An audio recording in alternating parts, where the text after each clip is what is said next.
Saturday night in Pakistan's capital, and a truck bomb explodes at the Marriott hotel in central Islamabad. Inside the hotel, hundreds of people who are breaking their Ramadan fast. Sunday morning, only the bones of the building are left, and somewhere in that rubble are people, some of them still alive, at least that's the hope. At the moment, the death toll stands at 53, and we can see just how powerful this bomb was. A crater 20, maybe 30 metres deep, which is now the focus of the investigation into who was behind the attack. Imran Khan's been following developments in Islamabad, was one of the first reporters on the scene. This was about as close as they could get inside the most secure part of the Pakistan capital. That's right, David. This was an attack at the heart of the political establishment. You can still see the smoke from the Marriott billowing out of that building. If I just move the camera along slightly, that's actually the heart of the government telecommunications industry, the PTCL building. If I move the camera along again, that's the Parliament building, President's House, and the Parliament, House of Parliament, sorry. Just behind me, out of shot, is the Supreme Court. It's the political square mile, if you will.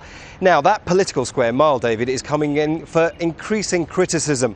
Many are saying that Asif Ali Zardari, the president of Pakistan, should not have left this country in a time of crisis for a scheduled meeting with George Bush. Now, I went down back to the Marriott this morning to see what the scene there was. Daylight and the extent of the devastation is revealed. According to some, this was the biggest blast Islamabad has ever witnessed. It was 8 p.m. Saturday night when a truck carrying as much as 1,000 kilograms worth of explosives detonated its deadly cargo outside of the five-star Marriott hotel. International condemnation was swift. I think the whole country will be shocked by the news from Islamabad. The death toll of at least 30 is something that strikes at the heart of Pakistani society. I can say very clearly that we will stand shoulder to shoulder with the people and the government of Pakistan against the violent extremism that is a threat to them and sometimes a threat to us as well. The charred black squares were once hotel bedrooms. The Marriott said 1,000 people were staying at the hotel. Others were there having dinner when the explosion happened. My colleague Kamal Haider was preparing for a live transmission at the time. Oh my God, that's a bomb blast. Appears to be a bomb blast. We need the IFB. Where did that explosion take place? It's not very far from here. It is close.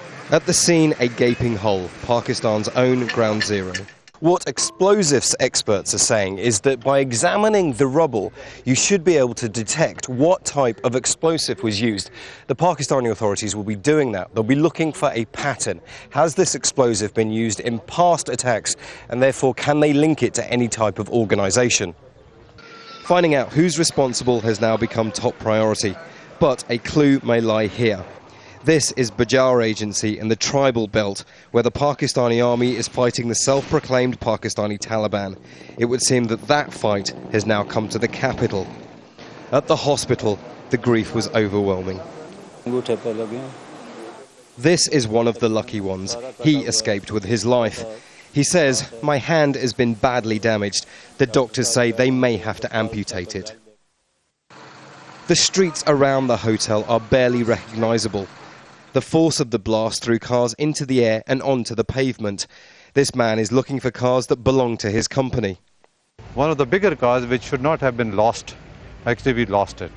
But then I found out that probably the people who were doing the rescue work, they picked it up and placed it in a different place.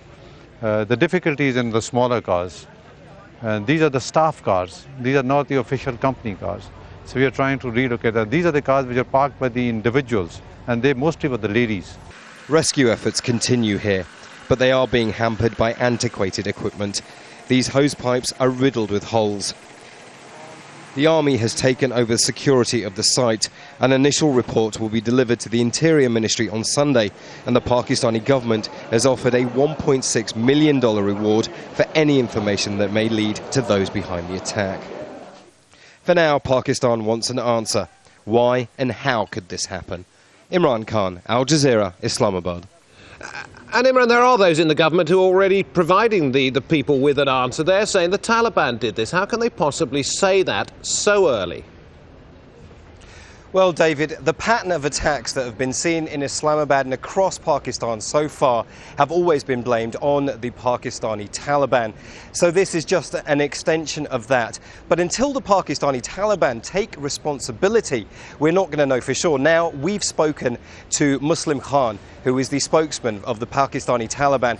He's trying to get a confirmation from his higher-up, Maulvi Omar. Now, there is a fight going on in the Swat Valley. Communications are down there, and that's why he hasn't been able to tell us whether the Taliban take responsibility for this attack or not. But certainly in the court of public opinion and the court of political opinion, it's the Taliban that are responsible for this. Yeah, no proof yet then. Let's concentrate on the scene itself. Rescue teams still working there.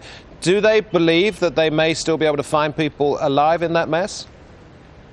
They're certainly looking for any clues that they can find for signs of life. Now, these rescue attempts are going to go on for days to come. They will be pulling bodies out of this rubble in the next few days. We've already seen funerals happen. In Muslim culture, when you die, you try and be buried as soon as possible after the time of death. We've also been down to the hospital where I saw incredible signs of grief. People just mourning and frantically looking for their loved ones. So the rescue efforts here, David, will take days. Now, somebody from the government is quoted as saying this morning that the early findings have been presented to the president and they will be made public soon. Any news on any kind of announcement?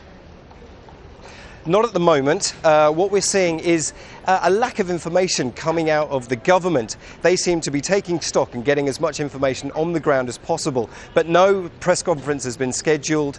Rehman Malik, who will be talking to us a little bit later in the programme, is scheduled to speak to the foreign media at around 10 GMT. So perhaps that is the deadline. But so far, Yusuf Raza Gilani, hasn't. The Pakistani Prime Minister hasn't made a scheduled press conference. So Rehman Malik may tell us more. Yeah, Imran, thanks very much indeed. And Mr. Malik is the guy we're scheduled to talk to here on the programme within the next half an hour. That press conference that you mentioned in round about 50 minutes' time. At least that's the schedule. Now, my colleague Raghi Omar's with the Pakistan military in Bajur in the northwest frontier province. That's where a great deal of the investigation is being concentrated now. He joins me on the phone. Give us an idea, Raghi, about the way that the Pakistan military is taking the fight to the people that they believe are responsible for so much of the militancy that we see in Pakistan. Well, it's a very, very large operation, David, certainly here in Bajur, which at the moment, according to General Tariq, who's leading the operations, is very much at the epicenter of the Pakistani military's fight against the Taliban and foreign jihadists. It's huge. I mean, it's a full-scale war, effectively. I mean, it involves helicopter gunships, constant artillery barrages, but also a very, very painful yard-by-yard fight in the villages and compounds where the militants are still holed up. Are these homegrown fighters the people that they're taking on, or do they come across the border from Afghanistan, indeed from elsewhere, perhaps? Oh yeah, definitely, without any doubt. I mean, the reason why Bajur is so central in the fight at the moment in the whole tribal areas is that it's linked into not only Waziristan further to the south, it's 16 kilometers from the border with Afghanistan, so you have Afghan Taliban coming over to join in the fight, but also significant local commanders of Pakistani Taliban, and all three of these strands have fused here in Bajur and have challenged the writ of the government and have assassinated, obviously, local tribal leaders who are seen as being perhaps anti-Taliban and not sort of susceptible to their pressure. So you have infiltrations of foreign fighters, local Taliban and Taliban from Afghanistan. Raghi, thank you very much indeed. And Raghi Omar's report on the conflict there, the way the Pakistan military are taking on the militants, will be shown on Al Jazeera soon.